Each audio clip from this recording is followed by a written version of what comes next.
মায়ার নবী জিজ্ঞেস করে, ভাই জিবরাইল, এই দৃশ্যটা কেন দেখতেছি? ও মায়ের নবী, ডান দিকে যারা আছে তারা হলো জান্নাতি আল্লাহর বান্দা। আল্লাহু আকবার। এই জন্য পয়গম্বর আদম হাসে, আর যাদেরকে বাম দিকে দেখেন তারা হলো জাহান্নামী। এই জন্য আদম নবী কাঁদেন। আল্লাহু আকবার। মুসলমান ঈমানওয়ালা আল্লাহর গোলাম আদম আলাইহিস সালাতু ওয়াস সালাম এবার মায়ার নবীজিকে বরণ করে নিলেন, স্বাগত সুস্বাগত জানাইলেন, অভ্যর্থনা জানাইলেন। আল্লাহু আকবার। প্রথম আসমান থেকে এবার মায়ার নবী দ্বিতীয় আসমানে উঠলেন। দ্বিতীয় আসমানে উঠার পর সেখানে গিয়ে পাইলেন হযরত ইয়াহইয়া আলাইহিস সালাতু ওয়াস সালামকে, আর পাইলেন হযরত ঈসা আলাইহিস সালাতু ওয়াস সালামকে। তারাও নবীজিকে স্বাগত জানাইছে। সেখান থেকে এবার নবী তৃতীয় আসমানে উঠলেন। সেখানে পাইলেন আমাদের সারা দুনিয়ার মধ্যে যাকে আমার আল্লাহ অর্ধেক সৌন্দর্য দিয়ে বানাইছেন, ইউসুফ আলাইহিস সালাতু ওয়াস সালাম, তাকে তৃতীয় আসমানে পাইলেন। তিনিও অভ্যর্থনা জানাইলেন। এরপরে চতুর্থ আসমানে চলে গেলেন। সেখানে গিয়ে ইদ্রিস আলাইহিস সালামকে পাইলেন, তিনিও অভ্যর্থনা জানাইলেন। এরপরে যখন পঞ্চম আসমানে গেলেন সেখানে গিয়ে হারুন আলাইহিস সালামকে পাইলেন, তিনিও মায়ের নবীজিকে স্বাগত জানাইলেন, অভ্যর্থনা জানাইলেন। এরপরে ষষ্ঠ আসমানে গেলেন, পয়গম্বর মুসা নবীকে পাইলেন, তিনিও মায়ের নবীজিকে অভ্যর্থনা জানাইলেন। যখন সপ্তম আসমানে গেলেন সেখানে গিয়ে দেখেন ইব্রাহিম খলিলুল্লাহ আলাইহিস সালাতু ওয়াস সালাম। আল্লাহু আকবার। ইব্রাহিম আলাইহিস সালাতু ওয়াস সালাম বাইতুল মামুরের সাথে পিঠ দিয়ে টেক লাগায় হেলান দিয়ে বসা। আল্লাহু আকবার। মায়ের নবীকে দেখে ইব্রাহিম আলাইহিস সালাতু ওয়াস সালাম অভ্যর্থনা জানাইলেন। বাইতুল মামুর কাকে বলে মুমিন জানো? দুনিয়ার জমিনে তাওয়াফ করার জন্য আমার আল্লাহ যেমনি ভাবে একটা কাবা নির্মাণ করে দিয়েছেন, ওই বাইতুল মামুর সপ্ত আসমানেও আল্লাহ দুনিয়ার কাবার বরাবর একটা মসজিদ বানায় দিয়েছেন, যেই মসজিদের মধ্যে প্রতিদিন ৭০,০০০ ফেরেশতা ইবাদত করে। আল্লাহু আকবার। যেই ফেরেশতা একবার ঢুকে কিয়ামত পর্যন্ত আর ঢোকার মতো সুযোগ পাবে না। আল্লাহু আকবার। এবার সেখান থেকে চলে গেলেন সিদরাতুল মুনতাহা। সিদরাতুল মুনতাহার রূপটা কেমন? বিশাল বড় একটা বড়ই গাছ, যেই বড়ই গাছের পাতাগুলো হবে হাতির কানের মতো, ফলগুলো বড় বড় মটকির মতো। মায়ের নবীকে নিয়ে গেলেন। এবার জিব্রাইল বললেন, মায়ের নবী আমার পাওয়ার শেষ, টেম্পার শেষ, আর সামনে যাওয়ার অধিকার নেই।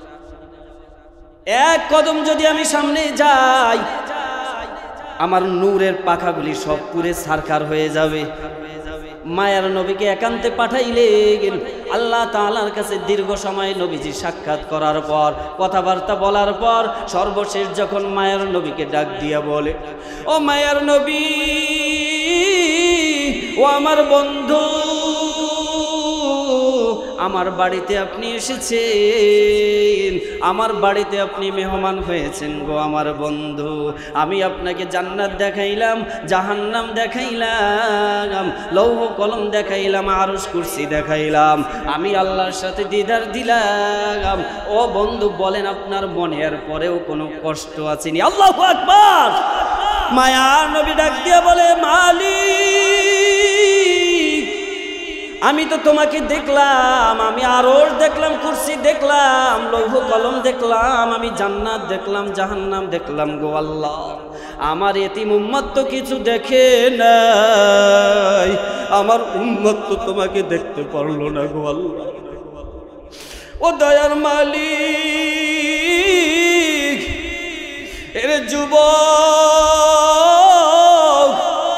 আমার যেই নবী মদিনাতুল মুনাওয়ারায় রওজার মাঝে বসেও তোমাকে ভুলে না, যেই নবী মেরাজে যাওয়ার পরেও তোমাকে আমাকে ভুলে না, ওই নবীকে কেমনে ভুলিয়া রইলি রে যুবক? তোর অন্তরটাই কি আমার নবীর জন্য মায়া লাগে না? মায়ার নবী ডাক দিয়ে বলে, গো দয়ার মালিক, আমি তো তোমাকে দেখলাম, সবকিছু দেখলাম, আমার উম্মত তো দেখতে পারলো না। আল্লাহ তাআলা ডাক দিয়ে বলে, বন্ধু,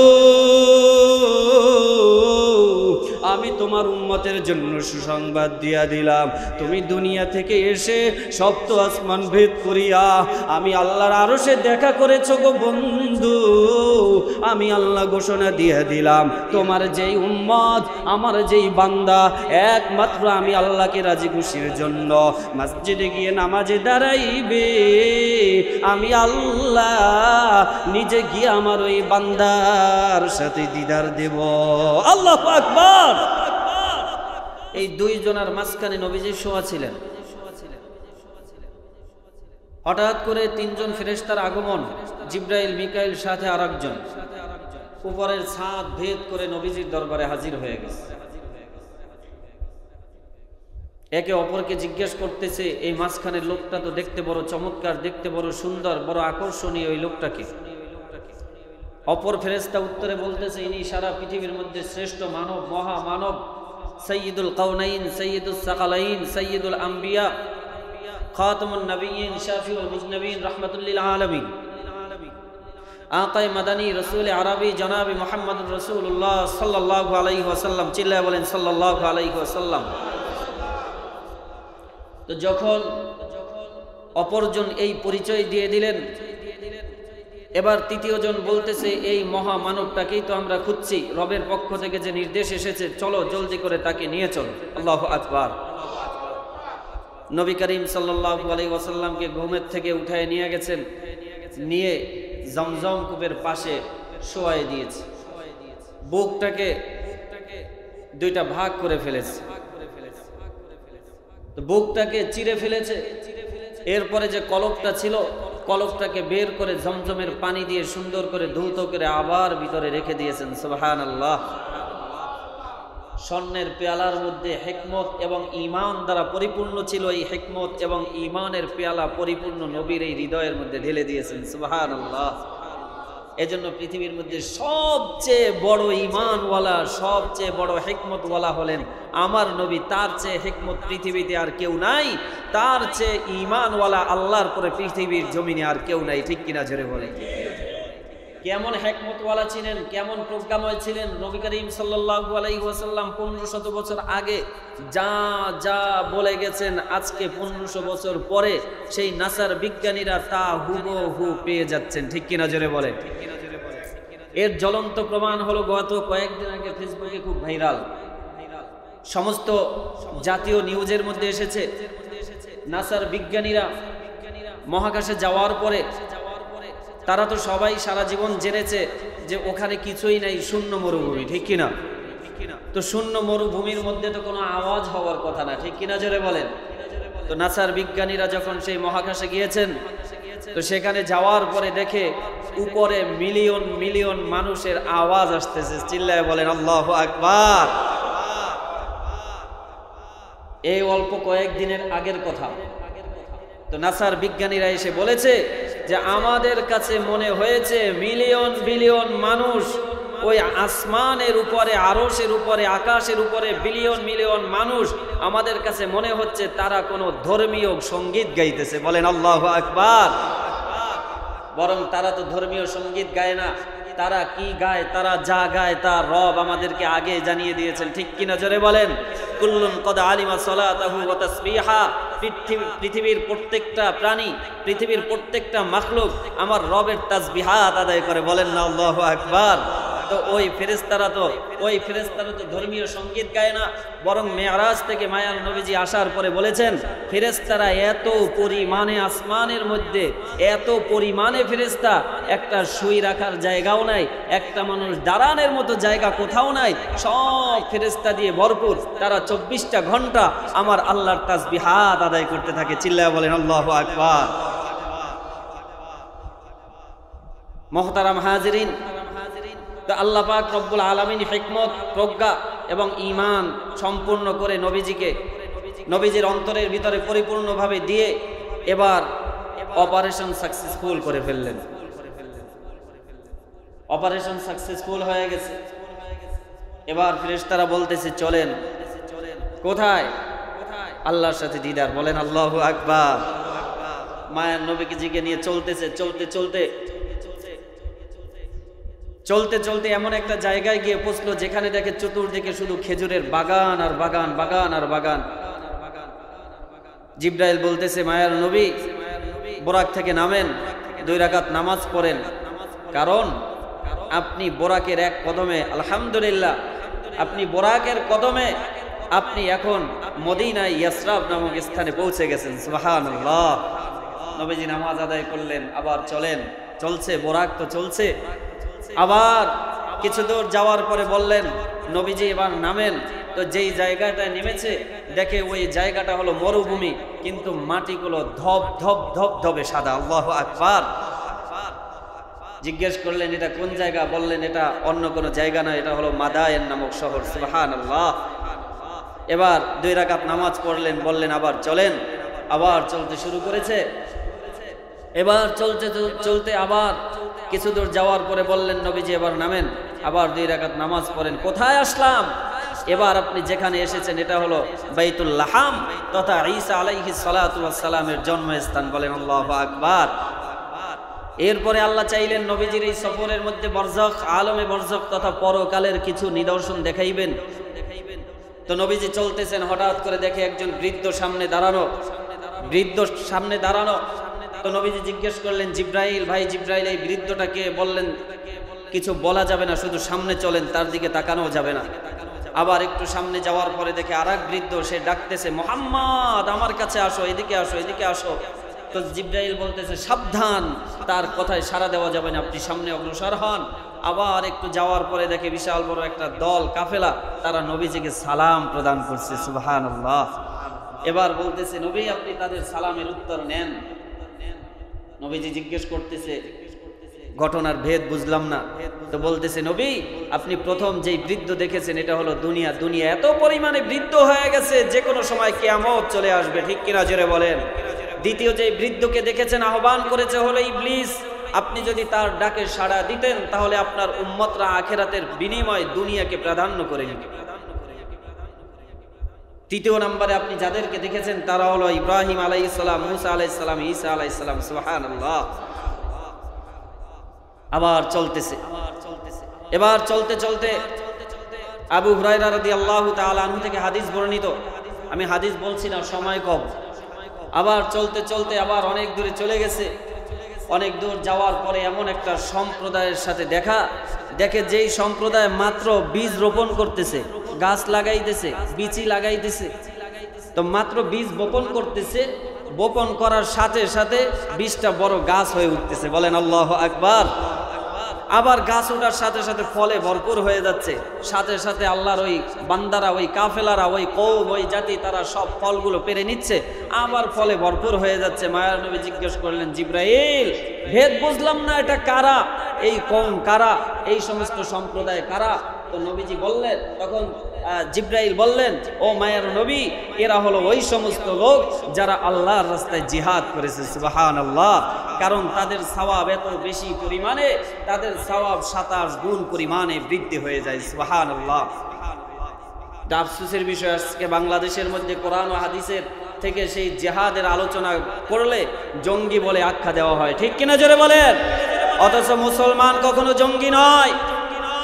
মুসলমান ইসলামকে রক্ষা করার জন্য কখনো পিঠে হাত বুলাইতে পারে, আবার কখনো নিজের জীবন দিতে পারে, ঠিক কিনা জোরে বলেন। মুসলমান। তো এবার আবার চলতেছে, চলতে চলতে আবার বেশ কিছু দূর যাওয়ার পরে আবার এক সম্প্রদায়ের সাথে দেখা। এই সম্প্রদায়ের দৃশ্য বড় করুণ। এই সম্প্রদায়ের লোকগুলো যারা আছে দেখে তাদের মাথাগুলো পাথর দিয়ে পিটিয়ে পিটিয়ে পিটিয়ে পিটিয়ে মাথাগুলো থেতলে দিচ্ছে, মগজগুলো বের হয়ে যাচ্ছে, আবার ভালো হয়ে যাচ্ছে, আবার পিটিয়ে থেতলে দিচ্ছে, আবার ভালো হয়ে যাচ্ছে। করুণ দৃশ্য, কিন্তু মানুষগুলো মরে না। মরবে? জাহান্নামে মানুষ মরবে? লা ইয়ামুতু ফিহা ওয়ালা ইয়াহইয়া। আল্লাহ তাআলা জানায় দেয়, গোলাম ওই পর জগতে তোমার কোনো মৃত্যু হবে না, মৃত্যু হবে না। কিয়ামতের ময়দানে আমার আল্লাহ মৃত্যুটাকে ধরে সবার সামনে জবাই করে দিবেন, জবাই করে দিবেন। যারা জান্নাতি হবে চিরজীবন জান্নাতে থাকবে, যারা জাহান্নামী হবে চিরজীবন জাহান্নামে থাকবে। ওই কিয়ামতের ময়দানে জাহান্নামের মধ্যে কোনো মৃত্যু নাই, কারো কোনো মৃত্যু হবে না। মায়ার নবী দেখতেছেন মাথাগুলো সব পাথর দিয়ে দিয়ে ভেঙে চুরমার করে দিচ্ছে, মগজটা বের হয়ে যাচ্ছে। মায়ার নবী ডাক দিয়ে বলে, ভাই জিবরাইল, এই সম্প্রদায়ের লোকগুলো কারা, কেন তাদের উপরে এই শাস্তি? জিবরাইল ডাক দিয়ে বলে, গো মায়ার নবী, এরা অন্য কোনো লোক নয়, এরা হলো দুনিয়ার মধ্যে ওই সমস্ত নাফরমান, যেই নাফরমানগুলি আজান হওয়ার পরেও আমার আল্লাহর কুদরতি কদমে সেজদা দেওয়ার জন্য যায় নাই। জান্নাতীরা জান্নাতে চলে যাবে, জাহান্নামীরা জাহান্নামে চলে যাবে। কিয়ামতের ময়দানে জান্নাতি আল্লাহর বান্দাগণ জাহান্নামীদেরকে ডাক দিয়ে বলবে, ভাই মা সালাকাকুম ফি সাকার, ক্বালু লাম নাকু মিনাল মুসাল্লিন। ডাক দিয়া বলবে, ভাই কোন জিনিস তোমাদেরকে জাহান্নামের ফয়সালা করেছে? ও ভাই, কোন কারণে তোমরা জাহান্নামে যাইতেছো? জাহান্নামীরা ডাক দিয়ে বলবে, মা সালাকাকুম ফি সাকার, ক্বালু লাম নাকু মিনাল মুসাল্লিন।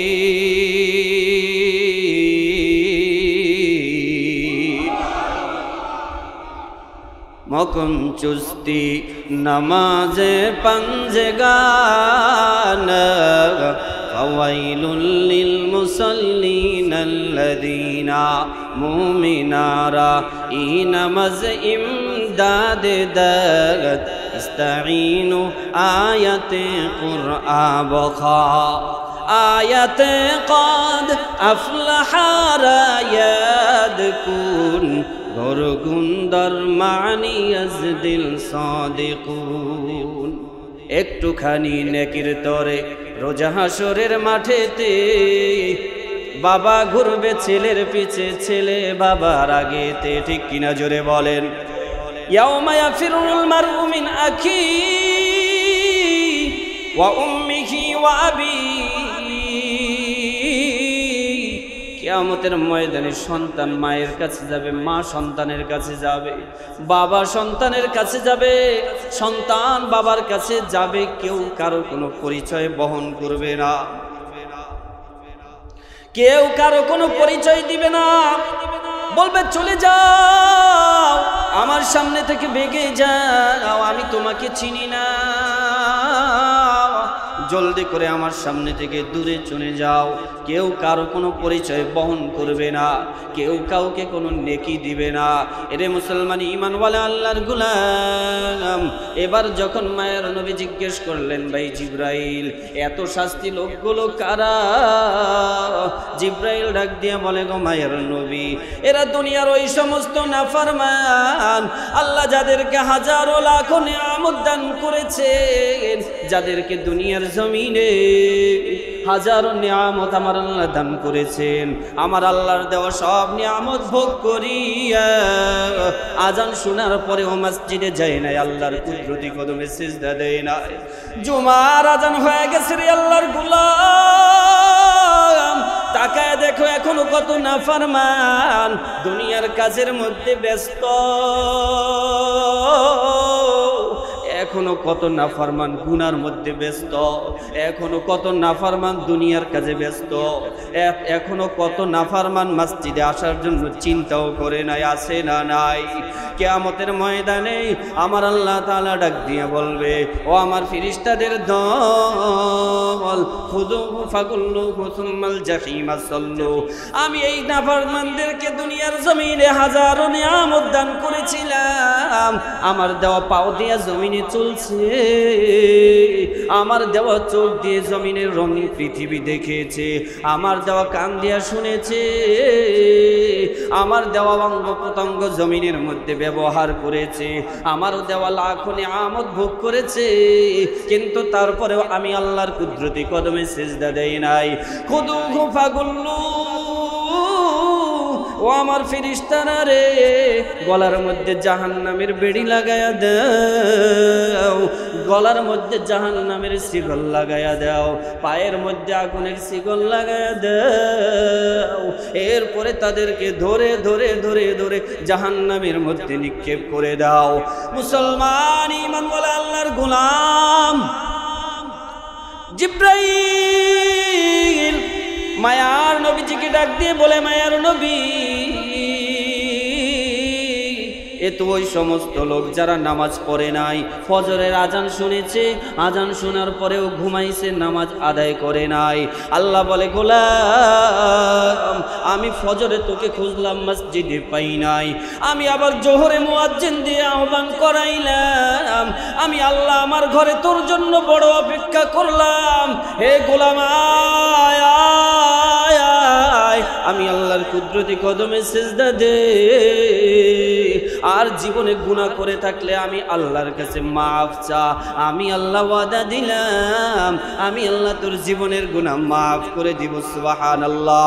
মুসলমান ঈমান ওয়ালা আল্লাহর গোলাম, এবার যখন মায়ার নবী করিম সাল্লাল্লাহু আলাইহি ওয়াসাল্লাম ফেরেশতাকে জিজ্ঞেস করার পর যখন ফেরেশতারা বলতেছে, মায়ার নবী এরা হলো ওই সমস্ত আল্লাহর নাফরমান, 5 ওয়াক্ত নামাজ চাইলে পড়তে পারতো কিন্তু তারপরেও পড়ে নাই, এমনও তো নাফরমান জমিনে আছে রে গোলাম, যারা নামাজ পড়ে বরং তাদেরকে তিরস্কার করে, আছে না নাই? যুবক যদি 5 ওয়াক্ত নামাজ পড়ে, এমনও কিছু নাফরমান তারা ওই যুবককে তিরস্কার করে, টিটকারি মারে, তুমি তো আল্লাহওয়ালা হয়ে গেছো, বুজুর্গ হয়ে গেছো, বুঝছি, বলে না নাই? আছে না নাই? আল্লাহ বলে, গোলাম কাল কিয়ামতের ময়দানে এই টিটকারিওয়ালা লোকদেরকে আল্লাহ তাআলা এই যুবকদের সামনে দিয়ে জাহান্নামে নিক্ষেপ করবে। নাউজুবিল্লাহ। মুসলমান ঈমানওয়ালা আল্লাহর গোলাম, এবার ফেরেশতা বলতেছে, মায়ার নবী এরা ওই সমস্ত লোক যারা নামাজ আদায় করে নাই, যারা দুনিয়ার জমিনে নামাজ পড়তো না, আল্লাহর ফরজ বিধানগুলি মানতো না, এবার আবার চলতেছে, চলতে চলতে আবার যখন কিছু দূর চলে যায়, আবার কিছু দূর যাওয়ার পর আবার তাকায় দেখে এমন একটা সম্প্রদায় দেখা যায়, যেই সম্প্রদায়ের লজ্জা স্থান চতুর্দিকে পেঁচানো পেঁচানো। মায়ার নবী জিজ্ঞেস করে, ভাই জিব্রাইল এই লোকগুলো কারা? যেই লোকগুলোর খাবার হবে জাহান্নামের জাক্কুম ফল, যেই লোকগুলোর খাবার হবে জাহান্নামের পাথর। মায়ের নবী ডাক দিয়া বলে, জিব্রাইল এই লোকগুলো কারা? আমি তো চিনলাম না। জিব্রাইল ডাক দিয়া বলে, নবী ও পয়গম্বর এরা হলো ওই সমস্ত লোক যাদেরকে আমার আল্লাহ দুনিয়ার জমিনে নেশাব পরিমাণ মালের মালিক বানায় দিয়েছে। আল্লাহ সম্পদ দিয়েছেন, আল্লাহর দেওয়া সম্পদ দিয়ে তারা যাকাত আদায় করে নাই। যাকাত আদায় না করা পার্টি দুনিয়ার জমিনে একজনও নাই। কথা বলে না? আছে না নাই? জোরে বলেন, আছে না নাই? বলে যাকাত দিলে মাল কমে, আছে না নাই? অথচ আল্লাহ বলে, গোলাম যাকাত দিলে মাল কমে না, বরং যাকাত দিলে আমি আল্লাহ দ্বিগুণ পরিমাণে বৃদ্ধি করে দেই। তো যারা আজকে যাকাত আদায় করে না, আজকে তাদের একটু চিন্তা করার দরকার। আপনারা এই মাল কার জন্য রেখে যাচ্ছেন? আপনার সন্তানের জন্য রেখে যাচ্ছেন, স্ত্রীর জন্য রেখে যাচ্ছেন, বাল বাচ্চার জন্য রেখে যাচ্ছেন, অথচ তারা আপনার জন্য কিয়ামতের ময়দানে কোনো উপকারে আসবে না। ঠিক কিনা? জোরে বলেন। ইয়াউমা লা ইয়ানফাউ মালুন ওয়ালা বানুন ইল্লা মান আতাল্লাহা বিকলবিন সালিম।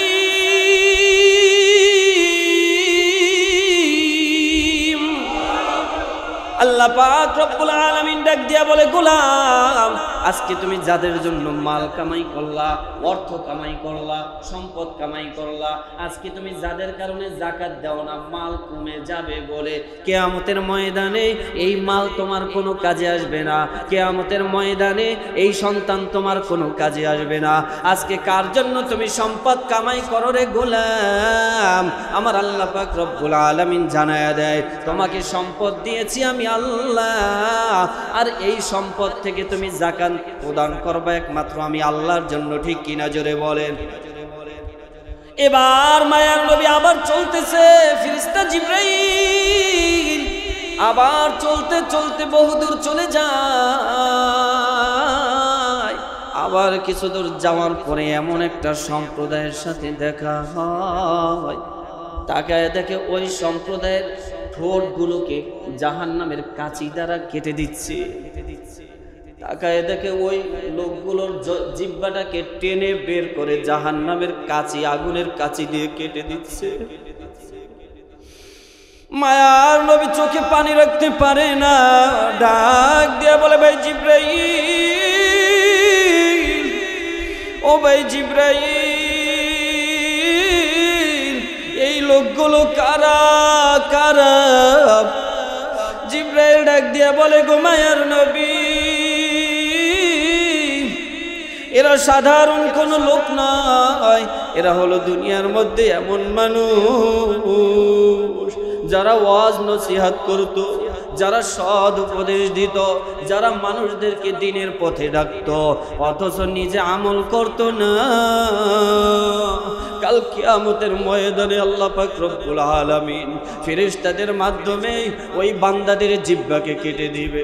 এরে মুসলমান ঈমানওয়ালা আল্লাহর গোলাম, ওই কিয়ামতের ময়দানে কে হাফেজ তার কোনো পরিচয় চলবে না। কিয়ামতের ময়দানে মুফতি মুহাদ্দিস শাইখুল হাদিসের কোনো পরিচয় চলবে না। ওই কিয়ামতের ময়দানে আমি ইমাম খতিব আমার কোনো পরিচয় চলবে না। ওই কিয়ামতের ময়দানে আমি বক্তা আমার কোনো পরিচয় চলবে না। ওই কিয়ামতের ময়দানে তুমি তাবলীগের মুরব্বি মোবাল্লিগ তোমার কোনো পরিচয় চলবে না। ওই কিয়ামতের ময়দানে কোনো কিছুর পরিচয় চলবে না।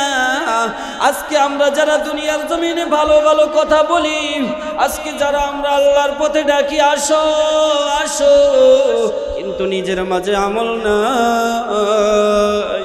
মায়ার নবী দেখতেছে ওই সমস্ত ওয়াইজদেরকে ধরে ধরে ধরে ধরে তাদের ঠোঁটগুলো জাহান্নামের কাঁচি ধারা কেটে দিচ্ছে কেটে দিচ্ছে। আল্লাহ পাক রব্বুল আলামিন ওই আযাব থেকে আমাদেরকে বাঁচার তৌফিক দান করেন, বলি আমিন। মুসলমান ঈমানওয়ালা আল্লাহর গোলাম আবার চলতেছে, মায়ার নবী ফেরেশতা জিবরাইলের সাথে চলতেছে চলতেছে। হঠাৎ অনেক দূরে যাওয়ার পর তাকায় দেখে একটা মরুভূমির মধ্যে একটা বিশাল বড় ময়দান দেখা যায়। যেই ময়দানের মধ্যে মৃদু বাতাস ঠান্ডা নির্মল বাতাস দেখা যায়, আর চতুর্দিক থেকে এমন খুশবু, সুন্দর ঘ্রাণ ঘ্রাণ আর ঘ্রাণ, একটা মনোরম পরিবেশ। মায়ার নবী জিজ্ঞাসা করে, ভাই জিবরাইল, আমরা কোন জায়গায় আসলাম? এই মাঠটা কোথায়? ময়দানটা কোথায়? হঠাৎ মায়ার নবী একটা আওয়াজ শুনতে পাবে, আওয়াজটা শোনার পর জিজ্ঞেস করবে, ভাই জিবরাইল কিসের আওয়াজ শুনলাম? মায়ার নবী ডাক দিয়ে বলবে, এবার ফেরেশতা ডাক দিয়ে মায়ার নবী কি বলবেন, ও পয়গম্বর, ওটা কোনো সাধারণ আওয়াজ নাই, ওটা হলো জান্নাতের আওয়াজ। চিল্লায় বলেন না আল্লাহু আকবার। জান্নাত ডেকে ডেকে ডেকে ডেকে বলতেছে, মালিক, আমি জান্নাতের রেশমি পোশাকগুলো তৈরি হয়ে আছে, আমি জান্নাতের মধ্যে সরবের নহরগুলো তৈরি হয়ে আছে, আমি জান্নাতের মধ্যে সমস্ত ইন্তজামগুলো তৈরি হয়ে আছে, আমি জান্নাতের মধ্যে জান্নাতীদের জন্য নাজ নিয়ামত ভরপুর হয়ে গেছি। ও দয়ার মালিক, তুমি না বলেছো তোমার প্রিয় জান্নাতীদেরকে আমার মধ্যে দেবা, জলদি করে দেও, জান্নাতীদেরকে আমরা মেহমানদারি করাইব। আল্লাহু আকবার। আবার কিছু দূর যাওয়ার পর বিকট আওয়াজ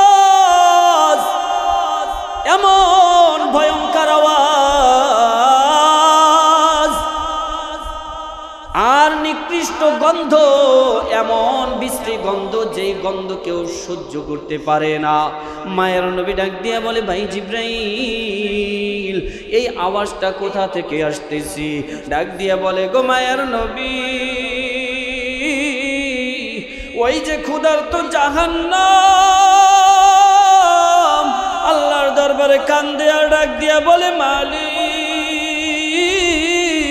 আমার পেটে বড় ক্ষুধা, ক্ষুধা, নাফরমানগুলিকে আমাকে দেও, গুনাহগারগুলোকে আমাকে দাও, পাপাচার বান্দাগুলো আমাকে দাও, আমি তাদেরকে খেয়ে খেয়ে আমার ক্ষুধা নিবারণ করব। মুসলমান ঈমানওয়ালা আল্লাহর গোলাম, এবার মায়ার নবী যখন জাহান্নামের করুণ দৃশ্যগুলো দেখলেন, এবার আবার সামনের দিকে অগ্রসর হয়ে গেছেন। আবার সামনে একটু যাওয়ার পর তাকায় দেখেন এমন একটা সম্প্রদায় দেখা যায় যাদের পেটগুলো এমন বড়, বিশাল বড় ঘরের মতো দেখা যায়। আল্লাহর এই গোলাম দাঁড়াতেও পারে না, দাঁড়ানোর থেকে পড়ে যায়। আল্লাহর বান্দা দাঁড়াইতে পারে না। মায়ের নবী ডাক দিয়া বলে, ভাই জিবরাইল, বলো এই সম্প্রদায় কারা, এই আল্লাহর বান্দাগুলো কারা? জিবরাইল ডাক দিয়া বলে, পয়গম্বর, এরা হলো দুনিয়ার জমিনের সুদখোর, এরা সুদ খাইতো, সুদ ছাড়া কিছু বুঝে না, এই জন্য তাদের পেটটাকে আল্লাহ এত বড় করে দিয়েছেন। আবার কিছু দূর চলে গেছে, যাওয়ার পর দেখে একটা সম্প্রদায় দেখা যায়, তারা আগুন খাচ্ছে, আবার ওই আগুনের আগুনগুলো আবার দেখে পিছনের রাস্তা দিয়ে পড়ে যাচ্ছে। মায়ের নবী জিজ্ঞেস করে, ভাই জিবরাইল, এই লোকগুলো কারা? এবার জিবরাইল ডাক দিয়ে বলে, মায়ের নবী, এরা হলো এই সমস্ত ইয়েতিম যারা দুনিয়ার জমিনে এতিম অসহায়, কিন্তু তাদের মাল ঠকায়া খাইছে, এই জন্য আল্লাহ তাদেরকে এই শাস্তি দিবেন। আবার কিছু দূর যাওয়ার পর তাকায় দেখে এমন একটা সম্প্রদায় দেখা যায় যেখানে সবগুলো নারী, যেখানে সবগুলো হলো মা বোন, তাদের চুলগুলোকে লটকিয়ে রাখা হয়েছে অথবা তাদের স্তনের উপরে বেঁধে লটকিয়ে রাখা হয়েছে। মায়ার নবী জিজ্ঞেস করে, ভাই জিবরাইল, বলো এই লোকগুলো কারা, এই নারীদের কেন এই শাস্তি? ডাক দিয়ে বলে, মায়ের নবী, এদের শাস্তির কারণ হলো এরা দুনিয়ার জমিনে ছিল বেবিচারিণী। এবার মায়ের নবীজি আবার কিছু দূর যাওয়ার পর তাকায় দেখে বিশাল বড় সমাবেশ দেখা যায়। ডাক দিয়ে বলে, ও জিবরাইল, এই সমাবেশ কার? ডাক দিয়ে বলে, এটা হলো পয়গম্বর মুসা নবীর সমাবেশ। আল্লাহু আকবার। ও নবী, আপনি উপরের দিকে তাকান। নবী যখন উপরে তাকাইলেন, তাকায় দেখে এর চেয়ে আরো বড় সমাবেশ দেখা যায়। আল্লাহু আকবার। এবার ডাক দিয়ে বলে, মায়ার নবী, উপরের এই বড় সমাবেশের সব লোকগুলো হলো আপনার উম্মত। সুবহানাল্লাহ। আরো এমন ৭০,০০০ আপনার উম্মত আছে যাদেরকে আমার আল্লাহ বিনা হিসাবে জান্নাত দিয়ে দিবেন। সুবহানাল্লাহ। মায়ার নবী বাইতুল মুকাদ্দাসে হাজির। সব নবীগণ যেই খাম্বার সাথে তাদের বাহন বেঁধে রেখেছেন, মায়ার নবী বোরাকটাকেও সেই খাম্বার সাথে বেঁধে রেখেছে। বাইতুল মুকাদ্দাসে ঢোকার পর মায়ার নবী নামাজ আদায় করলেন, শুকরিয়ার নামাজ আদায় করলেন। এবার জিবরাইল বলে, মায়ার নবী আর সময় নাই, চলেন এবার বিমানে করে আপনাকে ঊর্ধ্ব গগনে নিয়ে যাই। আল্লাহু আকবার। রফ রফ মায়ার নবীজিকে নিয়ে রওয়ানা। বুখারী মুসলিমের হাদিস বলছি, মায়ার নবীজিকে নিয়ে যখন প্রথম আসমানের চলে গেছি, থুম্মা আরাজা বিনা ইলা সামাইদ দুনিয়া, যখন প্রথম আসমানে চলে গেছেন, ফাস্তাফতাহা জিবরিল, জিবরাইল আলাইহিস সালাম বললেন দরওয়াজা খোলার জন্য। আসমানের দরওয়াজা খোলে না। প্রশ্ন আসছে, তুমি কে? বলতেছে, আমি জিবরাইল। তোমার সাথে লোকটাকে কাকে দেখা যায়? বলে, মুহাম্মদ। এই মুহাম্মদকে কি আল্লাহ আনতে পাঠাইছিনি? হ্যাঁ, মুহাম্মদকে আল্লাহ আনার জন্য আমাকে পাঠাইছে। দরওয়াজা খুলে দিয়েছে।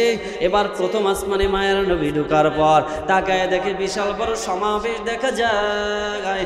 আদম আলাইহিস সালাতু ওয়াস সালাম সমাবেশের মধ্যমণি হিসেবে বসা। আল্লাহু আকবার। পয়গম্বর আদম ডান দিকে তাকায়, বাম দিকে তাকায়। ডানে যখন তাকায় তখন একটা মিষ্টি হাসি দেয়। আবার যখন পয়গম্বর আদম বাম দিকে তাকায় তখন কাঁদে। মায়ার নবী জিজ্ঞেস করে, ভাই জিবরাইল, এই দৃশ্যটা কেন দেখতেছি? ও মায়ের নবী, ডান দিকে যারা আছে তারা হলো জান্নাতি আল্লাহর বান্দা। আল্লাহু আকবার। এই জন্য পয়গম্বর আদম হাসে। আর যাদেরকে বাম দিকে দেখেন তারা হলো জাহান্নামী। এই জন্য আদম নবী কাঁদেন। আল্লাহু আকবার। মুসলমান ঈমানওয়ালা আল্লাহর গোলাম আদম আলাইহিস সালাতু ওয়াস সালাম এবার মায়ার নবীজিকে বরণ করে নিলেন, সুস্বাগত জানাইলেন, অভ্যর্থনা জানাইলেন। আল্লাহু আকবার। প্রথম আসমান থেকে এবার মায়ার নবী দ্বিতীয় আসমানে উঠলেন। দ্বিতীয় আসমানে উঠার পর সেখানে গিয়ে পাইলেন হযরত ইয়াহইয়া আলাইহিস সালাতু ওয়াস সালামকে, আর পাইলেন হযরত ঈসা আলাইহিস সালাতু ওয়াস সালামকে। তারাও নবীজিকে স্বাগত জানাইছে। সেখান থেকে এবার নবী তৃতীয় আসমানে উঠলেন। সেখানে পাইলেন আমাদের সারা দুনিয়ার মধ্যে যাকে আমার আল্লাহ অর্ধেক সৌন্দর্য দিয়ে বানাইছেন, ইউসুফ আলাইহিস সালাতু ওয়াস সালাম, তাকে তৃতীয় আসমানে পাইলেন। তিনিও অভ্যর্থনা জানাইলেন। এরপরে চতুর্থ আসমানে চলে গেলেন। সেখানে গিয়ে ইদ্রিস আলাইহিস সালামকে পাইলেন। তিনিও অভ্যর্থনা জানাইলেন। এরপরে যখন পঞ্চম আসমানে গেলেন সেখানে গিয়ে হারুন আলাইহিস সালামকে পাইলেন। তিনিও মায়ের নবীজিকে স্বাগত জানাইলেন, অভ্যর্থনা জানাইলেন। এরপরে ষষ্ঠ আসমানে গেলেন, পয়গম্বর মূসা নবীকে পাইলেন। তিনিও মায়ের নবীজিকে অভ্যর্থনা জানাইলেন। যখন সপ্তম আসমানে গেলেন সেখানে গিয়ে দেখেন ইব্রাহিম খলিলুল্লাহ আলাইহিস সালাতু ওয়াস সালাম। আল্লাহু আকবার।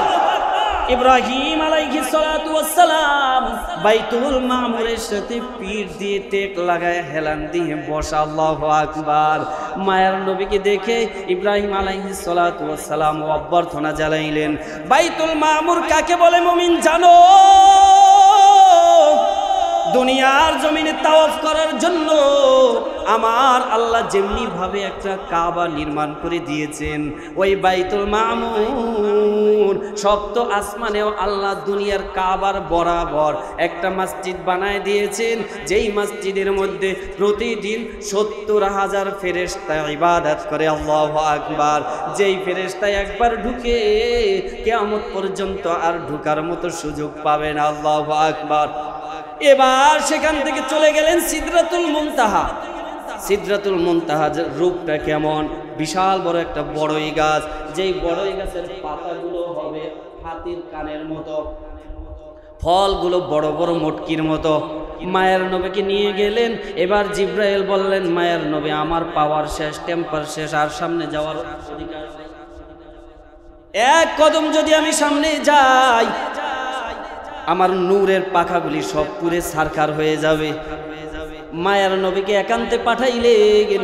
আল্লাহ তাআলার কাছে দীর্ঘ সময় নবীজি সাক্ষাৎ করার পর, কথাবার্তা বলার পর সর্বশেষ যখন মায়ের নবীকে ডাক দিয়া বলে, ও মায়ের নবী, ও আমার বন্ধু, আমার বাড়িতে আপনি এসেছেন, আমার বাড়িতে আপনি মেহমান হয়েছেন গো আমার বন্ধু। আমি আপনাকে জান্নাত দেখাইলাম, জাহান্নাম দেখাইলাম, লৌহ কলম দেখাইলাম, আরশ কুরসি দেখাইলাম, আমি আল্লাহর সাথে দিদার দিলাম। ও বন্ধু বলেন আপনার মনে এর পরেও কোনো কষ্ট আছেনি? আল্লাহু আকবার। মায়ার নবী ডাক দিয়া বলে, মালিক, আমি তো তোমাকে দেখলাম, আমি আরশ দেখলাম, কুরসি দেখলাম, লৌহ কলম দেখলাম, আমি জান্নাত দেখলাম, জাহান্নাম দেখলাম গো আল্লাহ। আমার এতিম উম্মত তো কিছু দেখে নাই, আমার উম্মত তো তোমাকে দেখতে পারলো না গো আল্লাহ। ও দয়ার মালিক, এর যুবক, আমার যেই নবী মদিনাতুল মুনাওয়ারায় রওজার মাঝে বসেও তোমাকে ভুলে না,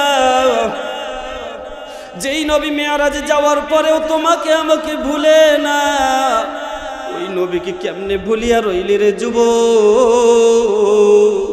তোর অন্তরটাই কি আমার নবীর জন্য মায়া লাগে না? মায়ার নবী ডাক দিয়ে বলে, গো দয়ার মালিক, আমি তো তোমাকে দেখলাম, সবকিছু দেখলাম, আমার উম্মত তো দেখতে পারলো না। আল্লাহ তাআলা ডাক দিয়ে বলে, বন্ধু, আমি তোমার উম্মতের জন্য সুসংবাদ দিয়া দিলাম। তুমি দুনিয়া থেকে এসে সপ্ত আসমান ভেদ করিয়া আমি আল্লাহর আরশে দেখা করেছো গো বন্ধু। আমি আল্লাহ ঘোষণা দিয়ে দিলাম, তোমার যেই উম্মত, আমার যেই বান্দা, একমাত্র আমি আল্লাহকে রাজি খুশির জন্য মসজিদে গিয়ে নামাজে দাঁড়াইবে, আমি আল্লাহ নিজে গিয়ে আমার ওই বান্দার সাথে দিদার দেব। আল্লাহু আকবার। মুসলমান ঈমানওয়ালা আল্লাহর গোলাম, এই জন্য আল্লাহ পাক রব্বুল আলামিন কালামে পাকের মধ্যে জানায় দেয়, হে গোলাম, যখন তুমি আমি আল্লাহর কুদরতি কদমে সিজদায় পড়ে যাও, আমি আল্লাহর কাছে পৃথিবীর সবচেয়ে তুমি প্রিয় হইয়া যাও। আল্লাহ পাক রব্বুল আলামিন ওই রবের কুদরতি কদমে সিজদা দেওয়ার জন্য তৌফিক দান করুক বলি আমিন।